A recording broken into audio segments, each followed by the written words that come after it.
दोस्तों आप सभी का स्वागत है आपके अपने एबीसी कोचिंग यूट्यूब चैनल में। इस वीडियो में क्लास 10th सब्जेक्ट हिंदी के मोस्ट इंपॉर्टेंट VBI ऐसे ऑब्जेक्टिव क्वेश्चन देखने वाले हैं जो कि आपकी बोर्ड की परीक्षा के लिए काफ़ी महत्वपूर्ण है। इस वीडियो में बताए गए सभी क्वेश्चन आंसर को अपने कॉपी में अच्छे से नोट करके जो है इसको अच्छे से रिविजन कर लीजिए, ठीक है। तो चलिए दोस्तों क्वेश्चन की ओर चलते हैं। उससे पहले आप हमारे चैनल पर नए हैं, चैनल को सब्सक्राइब करने के साथ बेल आइकन को प्रेस जरूर कर लीजिएगा। तो दोस्तों सबसे पहला प्रश्न देखिए यहाँ पे गद्यांश से दी गई है, जिसमें दिया गया है कि किसी भी व्यक्ति को अपने देश से प्रेम होता है। देश प्रेम स्वाभाविक है। हम जिस देश में रहते हैं हमारे ऊपर भारी ऋण होता है। हम देश की जलवायु में पलते हैं, देश की मिट्टी में ही गिरकर उठकर बड़े होते हैं। धरती माँ के द्वारा दिए गए अन्य से हमारा भरण पोषण होता है। देश के रीति रिवाजों को निभाना, विभिन्न धर्मों को सम्मान की दृष्टि से देखना तथा उन पर गर्व करना देश प्रेम है। हमें देश की उन्नति के लिए सभी को समता और सदृढ़ता का पाठ पढ़ना और पढ़ाना चाहिए। तो दोस्तों इस गद्यांश को हमने पढ़ चुका है। चलिए आगे इसका क्वेश्चन आंसर क्यों चलते हैं। तो देखिए बच्चों सबसे पहला प्रश्न दिया गया कि हमें किसकी ऋणी है। तो दोस्तों हमें किसकी ऋणी है बच्चों, तो हमें जो है मातृभूमि की है, यानी कि हमारी जो है मातृभूमि की हम ऋणी है, ठीक है। ऑप्शन ए इसका सटीक आंसर होगा।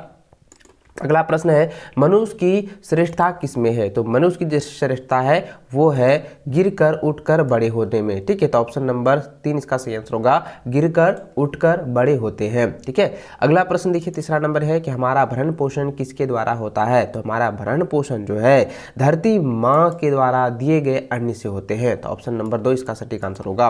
अगला सवाल है कि देश की उन्नति के लिए हम क्या करें। तो देश की उन्नति के लिए हम क्या करेंगे, तो सभी को समता और सहृदयता का पाठ पढ़ाएं और पढ़ें, ठीक है। तो ऑप्शन 4 इसका सटीक आंसर होगा। अगला प्रश्न अपठित काव्यांश है, जो कि आप यहाँ देख सकते हैं। दिया गया है कि लहरों से डरकर नौका पार नहीं होती, कोशिश करने वालों की कभी हार नहीं होती। नन्ही चींटी जब दाना लेकर चढ़ती है, चढ़ती दीवारों पर 100 बार फिसलती है। मन का विश्वास रंगों में साहस बढ़ता है। चढ़कर गिरना, गिर कर चढ़ना ना अखरता है। आखिर उसकी मेहनत बेकार नहीं होती, कोशिश करने वालों की कभी हार नहीं होती। डुबकियां सिंधु में गोताखोर लगाता है, जा जाकर खाली हाथ लौट कर आता है। मिलते नहीं सहज ही मोती गहरे पानी में, कोशिश करने वालों की कभी हार नहीं होती। इसको आप लोग अच्छे से पढ़ेंगे। और आगे लिखा है कि बढ़ता दुगना उत्साह इसी हैरानी में, मिट्टी उसकी खाली हर बार नहीं होती, कोशिश करने वालों की कभी हार नहीं होती। दोस्तों यहाँ पे जो है कोशिश करने वालों का कभी हार नहीं होता है। ठीक उसी प्रकार आप लोगों की जो कोशिशें हैं वो काफ़ी बेहतर है, काफ़ी ज़बरदस्त है, आप लोगों की भी हार नहीं होगी, ठीक है। चलिए बच्चों आगे बढ़ते हैं। अगला प्रश्न या 5वां नंबर दिया है कि किस से डर कर नौका पार नहीं होती। तो दोस्तों यहाँ पे क्या हो जाएगा, ऑप्शन नंबर 5 का सटीक आंसर ऑप्शन नंबर 2 हो जाएगा, लहरों से डर कर नौका पार नहीं होती, ठीक है। अगला प्रश्न है कि नन्ही चींटी दाना लेकर कहाँ चढ़ती है। तो नन्ही चींटी जो है दाना लेकर जो है दीवारों पर चढ़ती है। तो ऑप्शन 1 इसका सटीक आंसर होगा। अगला सवाल है कि मन का विश्वास रगों में क्या भरता है। तो मन का विश्वास जो है रगों में साहस भरता है, ठीक है। तो ऑप्शन 3 इसका सटीक आंसर होगा, साहस।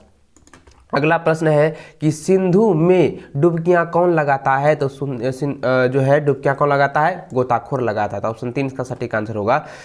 अगला सवाल आपका व्याकरण से दिया गया है, जिसमें दी गई है कि इनमें से किस वाक्य में अकर्मक क्रिया है। दोस्तों इसके बारे में मैंने आपको पहले बताया था कौन सा अकर्मक होता है, सकर्मक होता है।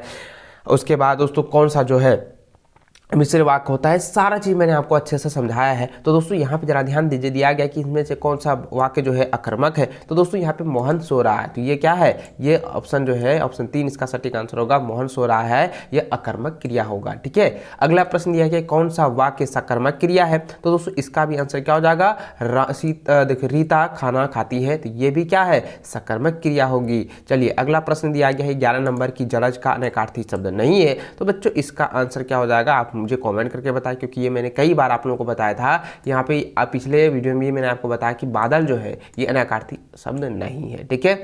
चलिए अगला सवाल देखिए, दिया गया है कि दो पदों या शब्दों के मेल से बना तीसरा पद कहलाता है। तो ये क्या कहलाता है? ये समास कहलाता है। ये कई बार मैंने आपको बताया था कि अगर दो शब्द या दो पदों का मेल हो तो उसको जो हम लोग समास कहते हैं। तो ऑप्शन 2 इसका सटीक आंसर होगा। अगला सवाल है कि प्रतिदिन कौन सा समास है? तो प्रतिदिन जो है, तो प्रतिदिन जो है कौन सा समास है बच्चों? तो यह जो है अवयवी भाव समास है। ठीक है, तो ऑप्शन नंबर 1 इसका सही आंसर होगा। अगला प्रश्न है कि नीला है जो कंठ नीलकंठ किस समास का विग्रह है? तो बच्चों इसका आंसर हो जाएगा ऑप्शन नंबर डी हो जाएगा, बहुव्रीहि समास है। ठीक है, चलिए अगला प्रश्न 15 नंबर है कि जब वर्षा होती है तब मोर नाचते हैं, रचना के आधार पर वाक्य का भेद बताइए। तो बच्चों इसका आंसर हो जाएगा ऑप्शन नंबर 3 हो जाएगा, सटीक आंसर हो जाएगा, क्योंकि मिश्र वाक्य हो जाएगा। क्योंकि जब वर्षा होती है एक हो गया, तब मोर नाचते हैं दूसरा हो गया, तो यहाँ पे दो वाक्य को जो है मिश्र किया गया है, इसलिए इसका आंसर हो जाएगा मिश्र वाक्य। ठीक है, ऑप्शन 3 इसका सटीक आंसर होगा।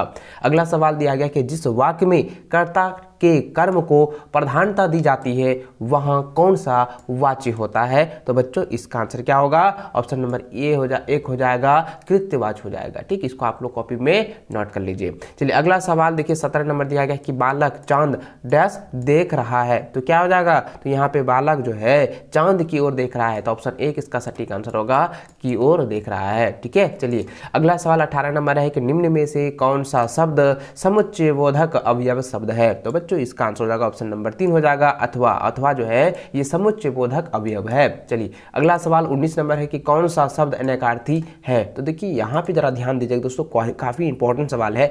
ये जो यहाँ पे कनक जो है ना, ये कनक जो है अनेकार्थी शब्द है। ठीक है, तो ऑप्शन 3 इसका सटीक आंसर होगा, इसको आप लोग जो है नोट कर लीजिए।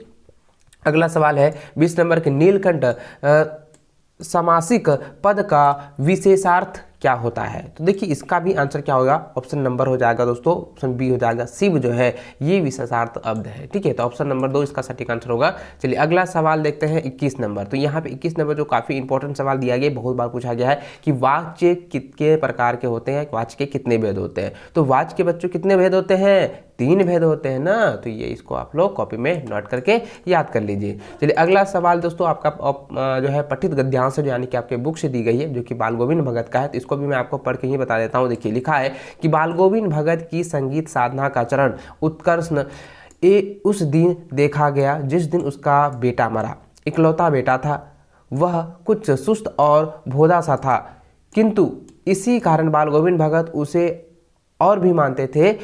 उनकी समझ में ऐसे आदमियों पर ही ज़्यादा नज़र रखनी चाहिए या प्यार करना चाहिए, क्योंकि यह निगरानी और मोहब्बत के ज़्यादा हकदार होते हैं।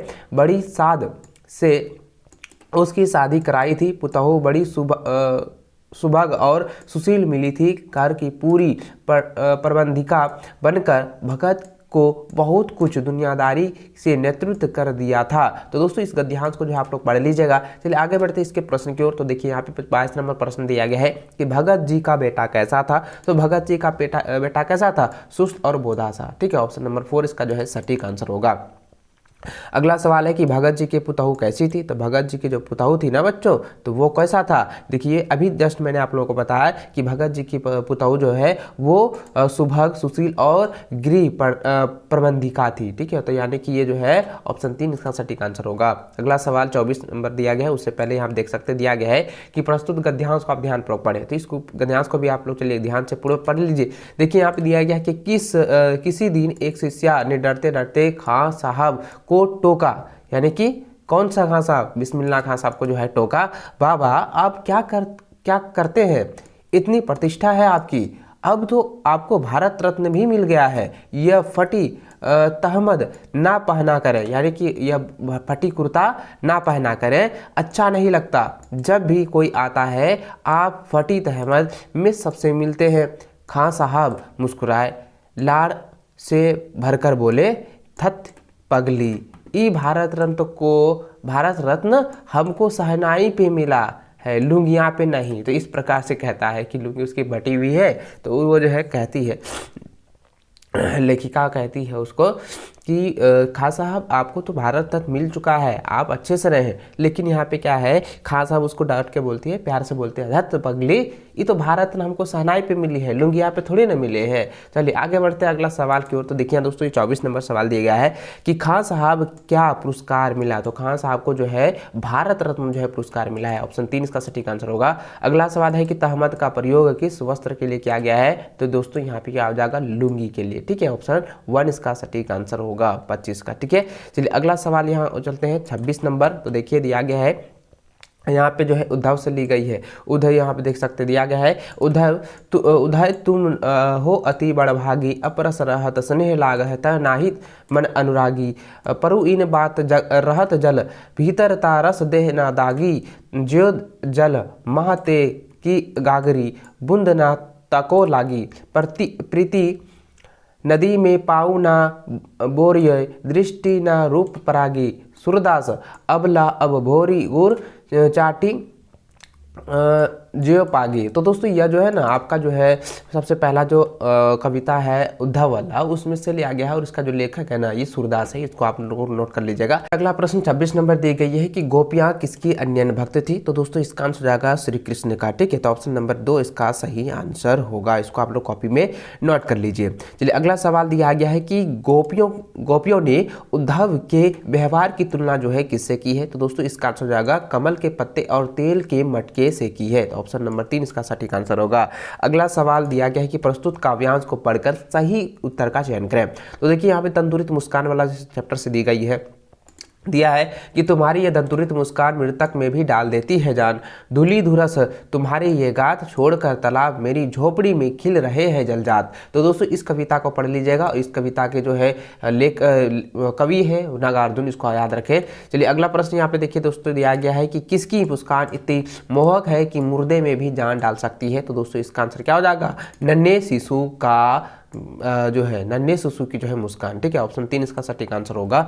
अगला सवाल 29 नंबर है कि जलजात से क्या अभिप्राय है। तो जलजात से अभिप्राय है बच्चों, तो इसका आंसर क्या हो जाएगा, ऑप्शन नंबर 2 हो जाएगा कमल। ठीक है, याद रखेंगे। चलिए अगला सवाल जो है 30 नंबर देखिए दिया गया है पाठ्यपुस्तक से कि नेताजी का चश्मा पाठ में नेताजी की प्रतिमा किस चीज की बनी हुई है। तो इसका आंसर क्या होगा बच्चों, तो इसका आंसर हो जाएगा संगमरमर पत्थर की जो है बनी हुई है। ऑप्शन नंबर 2 इसका सटीक आंसर होगा।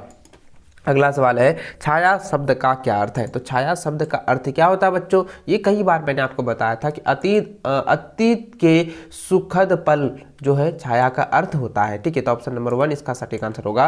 अगला सवाल है कि परशुराम के पिता का क्या नाम था। तो परशुराम के पिता का नाम क्या था, ये था दोस्तों जमद। ठीक है, यहाँ पे देखिए जमदग्नि। ठीक, ये हो जाएगा। तो ऑप्शन नंबर 4 इसका सटीक आंसर होगा। अगला सवाल है कि जल से फिर शीतल कर दो, जल से फिर शीतल कर दो का सांकेतिक अर्थ बतलावे। तो बच्चों 33 नंबर का आंसर हो जाएगा ऑप्शन नंबर 4 शांति प्रदान करना। ठीक है, ऑप्शन 4 इसका सटीक आंसर होगा। अगला सवाल जो है 34 नंबर है, दिया गया है कि शिशु को मधुपर्क का पान कौन कराती है। तो दोस्तों उसको उसकी माँ कराती है, तो यानी कि शिशु की माँ हो जाएगी। ठीक है, ऑप्शन 3 इसका सटीक आंसर होगा। अगला सवाल है कि माता का आंचल। ठीक है, यहाँ पे माता का आंचल दिया है, लेकिन माता का आंचल कहानी के किस मेले की चर्चा जो है की गई है। तो दोस्तों ये कई बार एग्जाम में पूछा गया, इसको आप ध्यान में रखेंगे। तो ददरी का मेला। ठीक है, ददरी का मेला को जो है यहाँ पे चर्चा की गई है। ऑप्शन 2 इसका सटीक आंसर होगा। अगला सवाल है कि युमथांग स्थान किस राज्य में है। तो युमथांग स्थान जो है वो सिक्किम में है। ठीक है, ऑप्शन 4 इसका सटीक आंसर होगा।